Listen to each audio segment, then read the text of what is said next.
नमस्कार साथियों, स्वागत है आप सभी का आपके अपने एजुकेशनल प्लेटफॉर्म एग्जाम फैक्ट में। तो साथियों, आज हमारी जो चौथी क्लास है यानी कि फोर्थ क्लास है, तो इसके अंदर हम डिस्कस करने वाले हैं अकाउंटिंग इक्वेशंस को। तो देखिए, एचटेट के अंदर इसमें से है ना कि भी एक से दो क्वेश्चन आपको देखने को आसानी से मिल जाएंगे, तो इसीलिए चैप्टर बहुत ज़्यादा इंपॉर्टेंट होता है। तो भाई, एक दो नंबर वो होते हैं जो आपको क्वालिफाई और डिस्क्वालीफाई कर सकते हैं। तो इसीलिए इस चैप्टर की जो इंपॉर्टेंस है उसको कम ना करते हुए हम लोग शुरू करते हैं। ज़्यादा लंबा चौड़ा चैप्टर नहीं है, बिल्कुल अगर कॉन्सेप्ट समझ में आ गया तो पारे किनारे हो जाएंगे। तो चलिए बिना देरी करते शुरू करते हैं। सबसे पहले बात करते हैं अकाउंटिंग इक्वेशंस होते क्या है। तो देखिए, आज के टाइम पे जो भी अकाउंटिंग हो रही है ना हमारी, वो डबल एंट्री सिस्टम के अकॉर्डिंग हो रही है, यानी कि दोहरा लेखा प्रणाली के आधार पर ही सारे के सारे अकाउंट्स रखे जाते हैं, जिसके अकॉर्डिंग यदि कोई एक अकाउंट, कोई भी अकाउंट होता है, देखो उसके दो साइड होते हैं, यहाँ पे ध्यान दें। एक अकाउंट होता है या एक साइड होती है डेबिट। मैं सिंपली यहाँ पे देखे अगर फॉर्मेट को क्रिएट करें इधर, तो हमारे पास कोई भी अकाउंट हो, उसको मैं यहाँ पे हॉरिजेंटल अकाउंट बना के दिखा रहा हूँ आप सभी को। तो इधर वाली साइड को हम लोग कहते हैं डेबिट साइड और इधर वाली साइड को हम कहते हैं क्रेडिट साइड। तो ध्यान दें, कोई भी अकाउंट है तो उसकी कितनी साइड होगी? दो। एक को हम कहते हैं डेबिट और एक को हम कहते हैं क्रेडिट। अब यदि कोई एक अमाउंट या एक अकाउंट किसी एक राशि से डेबिट हुआ, राशि यानी कि अमाउंट यार, ठीक है, किसी एक अमाउंट से डेबिट हुआ है, तो जरूर कोई दूसरा अकाउंट उतनी ही राशि से क्रेडिट हुआ होगा। एक से ज्यादा अकाउंट भी क्रेडिट हो सकते हैं और एक से ज्यादा अकाउंट भी एक ही अमाउंट से डेबिट हो सकते हैं, ठीक है। वो टुकड़ों में हो सकता है कई बार, ठीक है। तो उसको भी डिस्कस करते रहेंगे, आगे चलता रहेगा। तो अब बात करते हैं, बोले सर ठीक है वो सब, लेकिन अगर बात करें कि भी यहाँ पे, तो देखो इसको इक्वेशन क्यों कहा गया। अगर हम बात करें 10वीं क्लास के अंदर, तो वहां पे हमारे पास समीकरण नाम की एक चीज होती थी, समीकरण। ठीक है, क्या कहते थे हम? समीकरण।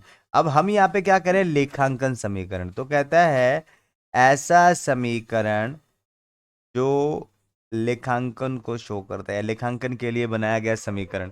तो इस चीज के लिए यहाँ पे जो समीकरण है, इनको यहाँ पे तीन कह दिया, तीन तरीके से समीकरण को शो किया जा सकता है। तो पहला हमारे पास आ रहा है, वो कह रहा है कि भाई संपत्तियां हमेशा बराबर होती हैं कुल दायित्व और कुल पूंजी के, यानी कि इन दोनों का जोड़ हमेशा असेट्स के बराबर होता है। इस चीज को इस बात से समझें आप कि अगर मान लीजिए आपकी असेट्स 100 रुपए है, तो हो सकता है उसमें 70 रुपए आपके दायित्व हो प्लस 30 रुपए आपकी पूंजी हो। अब अगर मान लो आपको दायित्व पता करने हैं, यानी कि हमारे पास दायित्व है, तो आप टोटल असेट्स यानी कि 100 में से जब कैपिटल को माइनस कर दोगे, पूंजी को माइनस कर दोगे, तो आपके पास क्या बचेगा? तो कहते हैं दायित्व। और अगर मान लीजिए आपको यहाँ पे कैपिटल पता करनी है, तो तब आप क्या करोगे? कुल संपत्तियों में से कुल दायित्वों को माइनस कर दोगे। सॉरी सॉरी सॉरी, यहाँ पे 700 लिखा गया यार, ये तो गलत हो जाएगा, ठीक है। तो हमारे पास जो अमाउंट आएगी वो कितनी आ जाएगी? हमारे पास अमाउंट आएगी 30। कितनी? 30। तो बिना थोड़ा सा, कितनी अमाउंट आएगी हमारे पास? 30। तो इस बात को यहाँ पे समझे, मतलब सिंपल वे में अगर कहा जाए तो कहना क्या चाह रहा है यहाँ पे। तो देखिए, लेखांकन समीकरण वो समीकरण है जो हमको बताते हैं कि अगर एक अकाउंट डेबिट हुआ है, तो दूसरा अकाउंट दूसरे जरूर से भी जरूर क्रेडिट हुआ होगा उतनी ही अमाउंट से। और यहाँ पर जो इक्वेशन दी गई है, तो ये कभी भी अनइक्वल नहीं होंगी। अगर मान लीजिए किसी कारणवश आप इक्वेशन तैयार कर रहे हो, तो वहां पर अगर आपकी इक्वेशन इक्वल नहीं आ रही, तो समझ लो आपने कुछ ना कुछ गलती कर दी है, तो उसको ठीक करने का समय है। तो चलिए अगली स्लाइड पे चलते, क्या कहता है भाई। अगर आप अकाउंटिंग इक्वेशन को अच्छे से समझना चाहते हो, तो आपको किस चीज के ऊपर फोकस करना है? तो यहाँ पे बैलेंस शीट के थ्रू इसको समझना बहुत ज्यादा आसान हो जाएगा। देखिए क्या कहा हमने अभी अकाउंटिंग इक्वेशन में, क्या पढ़ा था हमने? क्या पढ़ा था अकाउंटिंग इक्वेशन में? हमने पढ़ा था कि अगर मैं एक बार कलर बदल लेता हूं, क्योंकि इधर कलर की प्रॉब्लम हो जाएगी फिर। मैं mouse pointer pen ink, ink को मैं यहाँ पे कौन से वाली करूं? ग्रीन कर ले। अब अगर मान लो मैंने जो इक्वेशन लिखी थी, वहां पर क्या था? वहां पर था संपत्तियां, संपत्तियां बराबर होती हैं किसके? दायित्व प्लस पूंजी के। ये इक्वेशन थी। तो देखो ध्यान से, ये है मेरे पास सभी की सभी संपत्तियां, यानी कि बैलेंस शीट का फॉर्मेट आपके सामने है। और इसकी जो आपकी, यानी कि अगर आप स्क्रीन के सामने बैठे हो तो आपको पता है कि भाई आपकी राइट हैंड साइड में जो कॉलम क्रिएट होता है बैलेंस शीट का, उसको हम यहाँ पे संपत्ति कॉलम कहते हैं। और जो लाइबिलिटी साइड, यानी कि जो आपके लेफ्ट साइड होता है, उसको हम लाइबिलिटी यानी कि दायित्व पक्ष कहते हैं। अब किसी भी सिचुएशन में देख लो, बैलेंस शीट की जो लाइबिलिटी साइड है वो हमेशा असेट साइड के बराबर होगी, यानी कि दोनों का जो टोटल होगा ना वो हमेशा इक्वल रहेगा। और इसी समीकरण को हम यहाँ पे, या बैलेंस शीट के इसी इक्वेशन को हम यहाँ पे इस फॉर्मूले के बिहाफ पे शो करते हैं, दिखाते हैं कैसे। देखिए सर, सबसे पहले बात करें अगर संपत्तियों की, तो संपत्तियां हमारे पास कहते हैं जैसे बिल्डिंग है, प्लांट है, मशीनरी है, कैश है। तो मैंने आपको शो करने के लिए कि यहाँ पे डाटा लिया हुआ है पहले से ही। तो यहाँ पे मान लीजिए बिल्डिंग 50,000, 20,000, फिर 50 मशीनरी होगी, फिर यहाँ पे कैश आ गया आपका 30,000, तो टोटल कितना हो गया 150। ठीक वैसे ही इधर लाइबिलिटीज को, तो देखो लाइबिलिटीज को क्या करा, इधर को ले लाइबिलिटीज, क्योंकि ये होती है इंटरनल लाइबिलिटी, कैपिटल को कहते हैं। और जो बाहरी लाइबिलिटी है उनको हम यहाँ पे क्रेडिटर और बैंक लोन, किसी भी तरह का लोन यानी कि कर्जा है बिजनेस के ऊपर बाहरी लोगों का, तो उसको बाहरी दायित्व कहते हैं। और हमेशा इन दोनों का जोड़ कुल संपत्तियों के बराबर होगा। इक्वेशन यहीं पे इसी तरीके से क्रिएट होती है। यानी कि अगर बात करी जाए तो ये हमारे पास असल में दायित्व है और ये हमारे पास है पूंजी। ठीक है भाई, इसको हम कहते हैं पूंजी और इसको हम कहते हैं दायित्व। तो दायित्व जमा पूंजी बराबर है कुल संपत्ति। ये इक्वेशन हमेशा इक्वल रहेगी। उम्मीद करता हूं कि आपको ये कॉन्सेप्ट यहां पे समझ में आया होगा। अब अगले स्टेप पे चलते हैं। तो यहां पे क्या होता है, देखो भाई, जो भी आपने बैलेंस शीट ऊपर देखी है ना, अब हम जो अकाउंटिंग इक्वेशन है ना उनको लागू करके देखेंगे कि यहाँ पे। तो इसमें सिंपल सी बात है, जो पिछली स्लाइड पे किया था वैसा ही कुछ दिया हुआ है। तो यहाँ पे जो कुल संपत्तियां हैं ना, वो जो पूंजी होती है उनको दोनों के जोड़ के बराबर होता है, ये वही बात है, ज्यादा कुछ नहीं है। और कोई भी लेन देन होता है तो उसका प्रभाव इस प्रकार बैलेंस शीट पे होगा कि दोनों साइड हमेशा बैलेंस शीट की इक्वल रहेंगी। और अगर ये इक्वल नहीं है तो समझ लो एरर हो गई आपसे। ठीक है, वो एरर कुछ भी हो सकता है, उसको आगे जाके रीड करेंगे अगली क्लासेस के अंदर कि ये एरर किस तरीके से हो सकती हैं। तो अब अगले स्टेप पे चलते हैं कि भाई जब क्वेश्चन सॉल्व करते हो, पेपर के अंदर आएगा, क्वेश्चन सॉल्व करोगे तो वहां पे है ना आपको थोड़ा सा क्या होता है, ज्ञानी बनना पड़ेगा। कैसा ज्ञानी? तो आपको है ना एक तो असेट्स का क्लासिफिकेशन पता हो। असेट्स यानी कि आप चीजों को देखते ही समझ जाओ कि ये पर्टिकुलर चीज संपत्ति है। आप ट्रांजैक्शन को देखते ही समझ जाओ कि ये दायित्व है, और देखते ही समझ जाओ कि ये हमारे पास ये खर्च है या इनकम है। ठीक है, तो ये चीज यहां पे बड़ी इंपॉर्टेंट होती है भाई, कि भी आप खर्च को पहचान लो, वे खर्चा है, आप दायित्व को पहचान लो। लेकिन सर जी पहचाने कैसे? तो देखिए ध्यान से, संपत्ति कैसे पहचान में आएगी? तो कहते वो वस्तु जिसको बिजनेस में यूज करने के लिए खरीदा गया है, या फिर वो वस्तु जिससे हम यहाँ पे प्रॉफिट कमाने के ऑब्जेक्टिव को ध्यान में रखते हुए किसी चीज को खरीदते हैं। तो ये दोनों की दोनों क्वालिटी, या कोई भी एक क्वालिटी अगर किसी बिजनेस या किसी वस्तु में है तो वो क्या कहलाएगी? संपत्ति कहलाएगी। ध्यान में रख लेना। नेक्स्ट, फिर कहता है लाइबिलिटी। तो कहता है वो सारे के सारे लेन देन जिनसे आपको लगता है कि आपके ऊपर है ना कर्जा हो गया है, वित्तीय कर्ज हो गया है या हो रहा है, तो वो हमारे पास दायित्व की कैटेगरी में डाला जाता है। उम्मीद करता हूं यहां तक आपको समझ में आया होगा। अब इन्हीं चीजों को हम थोड़ा सा प्रैक्टिकली देख लेते हैं भाई, क्या होता है अकाउंटिंग इक्वेशन। वैसे 11th क्लास में इसको बखूबी यहाँ पे दिखाया गया है, तो उसी के बिहाफ पे मैंने कुछ ट्रांजैक्शंस को लिया, बस आपको एक आइडिया देने के लिए कि भी किस तरीके से अकाउंटिंग इक्वेशंस को हमने बुक ऑफ अकाउंट्स में रखना होता है, डालना होता है। तो यहाँ पे सबसे पहले जो ट्रांजैक्शन हमारे पास आ रही है वो है business started with cash worth ₹2 lakh.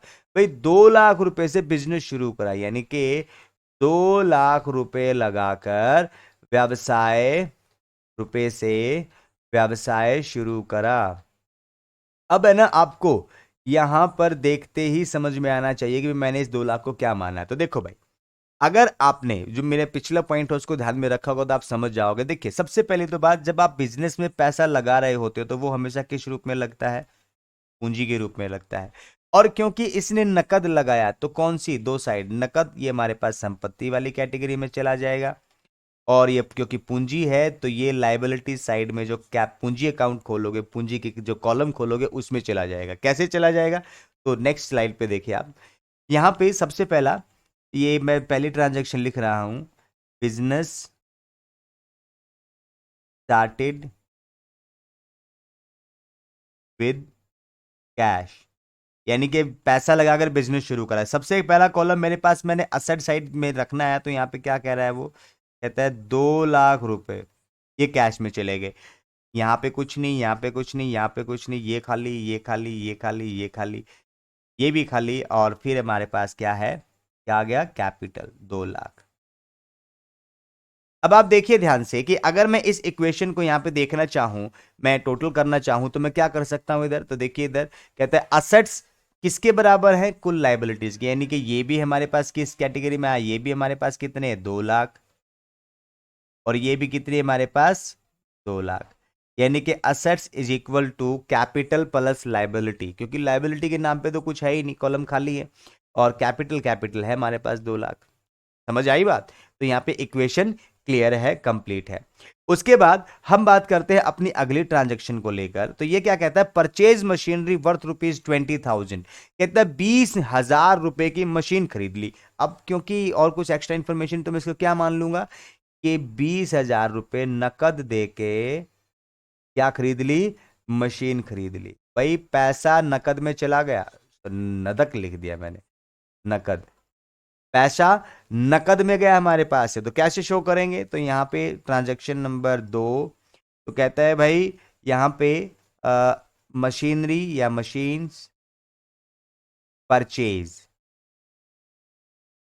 Machine purchase, क्योंकि उसने नकद में खरीदा तो मेरे पास यहां पे -20,000 नकद में से चला गया। ठीक है, अब यहां पे बैलेंसिंग करूंगा मैं, लेकिन ध्यान दो मैंने खरीदा क्या है, मैंने तो मशीन खरीदी है, तो कितने रुपए की, कहता है 20,000 की। तो जो 20,000 मेरे नकद में से गए, वो 20,000 मेरी असेट की तरफ ही, मेरी संपत्तियों में, ये सॉरी मशीनरी के रूप में आ गए। तो अब मैं जब बैलेंसिंग करूंगा, तो मेरी जो कैश अवेलेबल है मेरे पास, वो कितने का हो गया, वो हो गया 1,80,000 रुपए, और इसके अलावा बाकी कहीं पे कुछ भी नहीं है।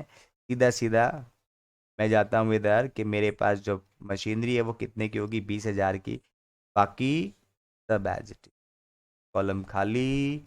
और तो अब मुझे ये बताओ अब क्या है, तो यहाँ पे 1,80,000 प्लस 20, यानी कि कुल संपत्तियां अब भी कितने की, 2 लाख की है, और कुल लाइबिलिटीज यानी कि वो भी कितने की है, 2 लाख की है। तो इक्वेशन अब भी हमारे पास क्लियर है भाई।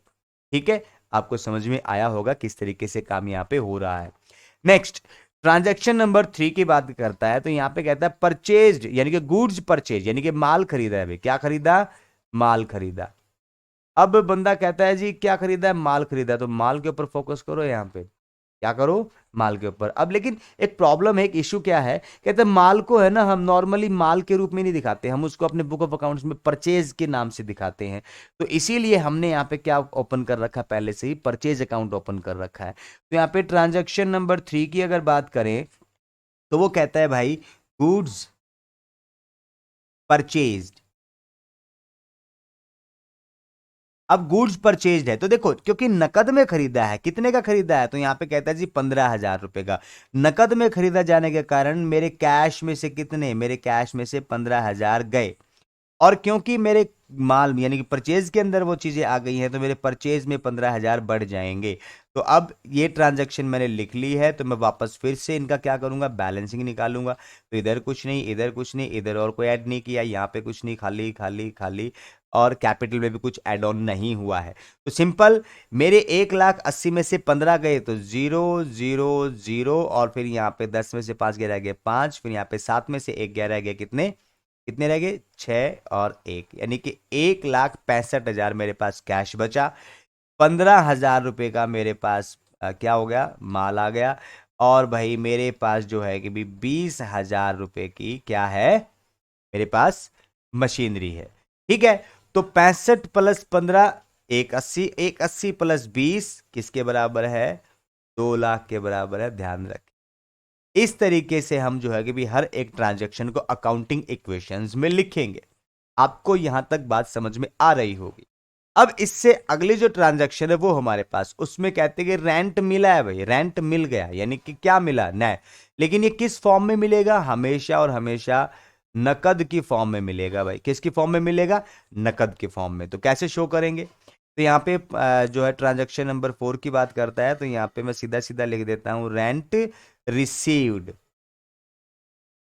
Rent received. अब किराया, सॉरी, किराया मुझे मिला है, तो कैश फॉर्म में मिला ना, कितने रुपए का, 1,000 का, तो 1,000 रुपए मेरे कैश में जुड़ जाएंगे।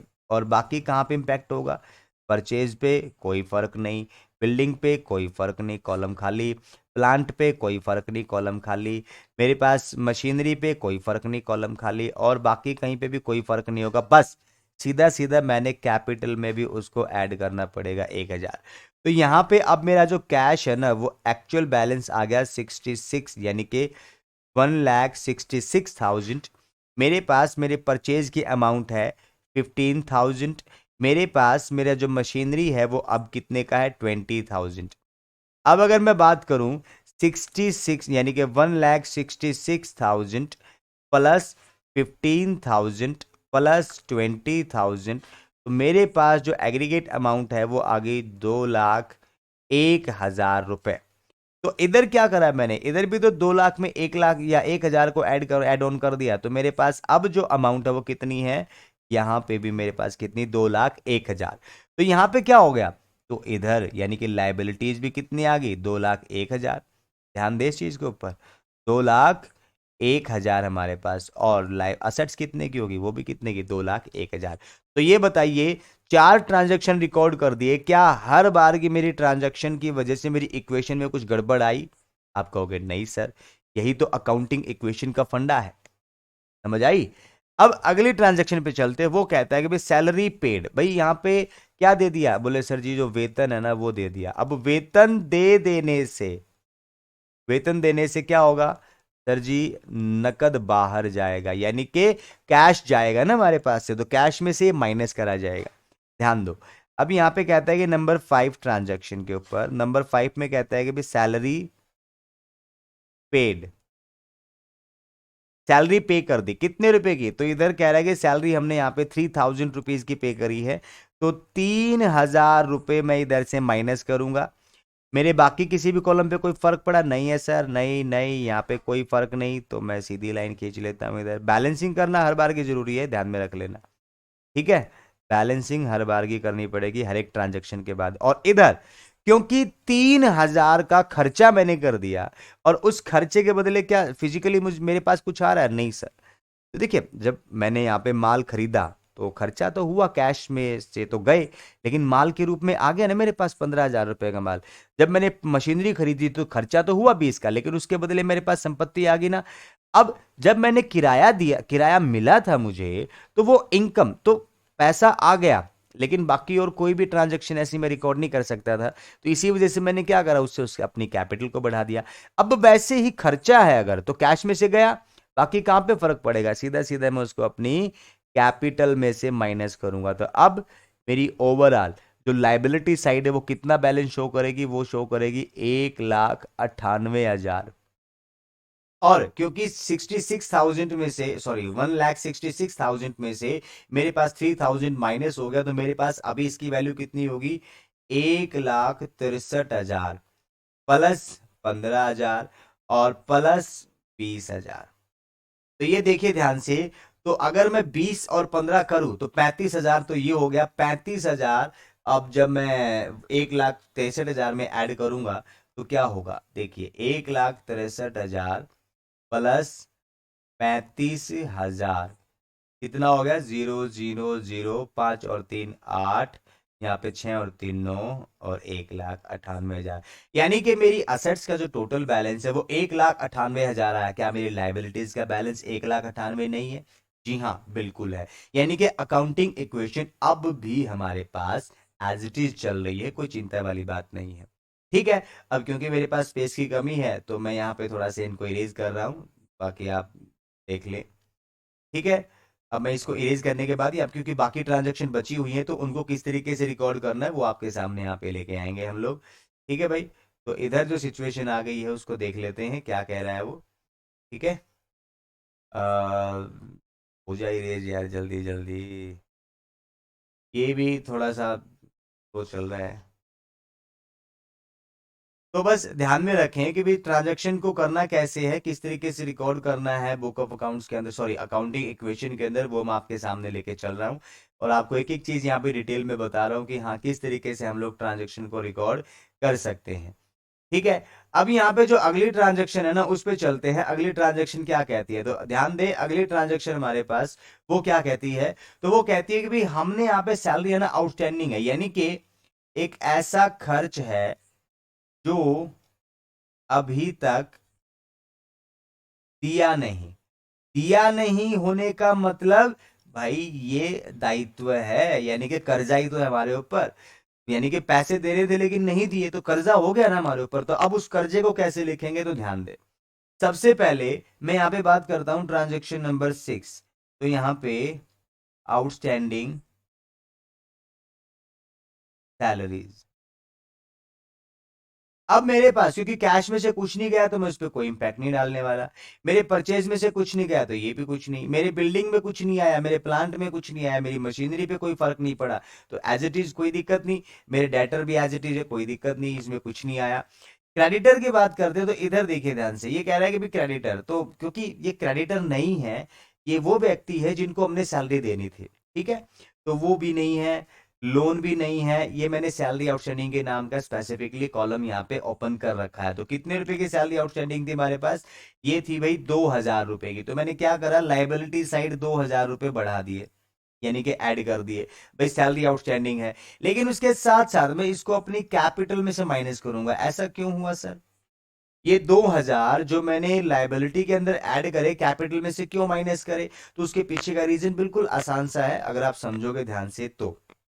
क्या कह रहा है ये कह रहा है कि भाई आपने रियलाइजेशन कॉन्सेप्ट पढ़ा है ना, जो है कि भाई एक्रूवल कॉन्सेप्ट, और उसके बाद रेवेन्यू रिकग्निशन कब करेंगे, या तो रेवेन्यू रिकग्निशन के साथ साथ एक्सपेंसेस को, इनके खर्चों को कब शामिल करेंगे, ये भी तो इंपॉर्टेंट है।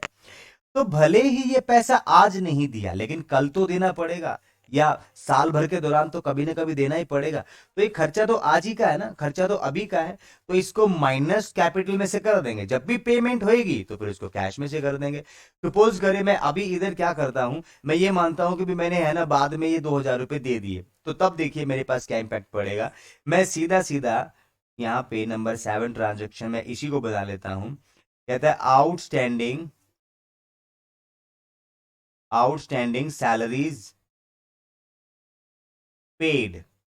अब जैसे ही मैंने 2,000 रुपए पेमेंट की बात करी तो मेरे नकद से गया, कैश में से गया, और यहां पे कोई फर्क नहीं, यहां पे कोई फर्क नहीं, इधर कुछ नहीं, इधर कुछ नहीं, इधर कुछ नहीं, सीधा सीधा मैं क्या करूंगा, मैंने जो सैलरी आउटस्टैंडिंग नामक अकाउंट खोल रखा था ना, इसमें से 2,000 माइनस कर दूंगा।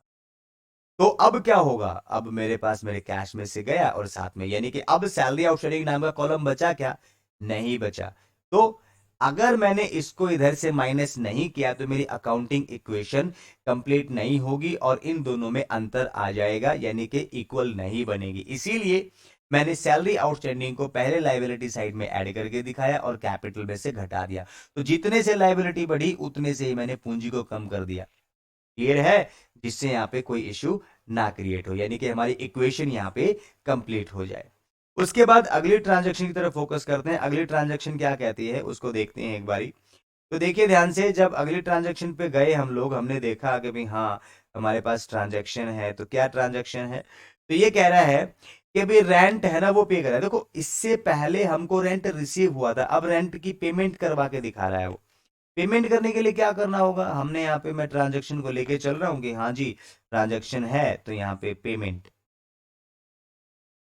पेमेंट ऑफ रेंट, यानी कि किराया दे दिया। तो कितने रुपए का दे दिया, तो ये कह रहा है जी हमने जो किराया दिया ना वो 1,500 रुपए का दिया। तो क्योंकि किराया मुझे नकद में देना होगा तो मैंने माइनस 1,500।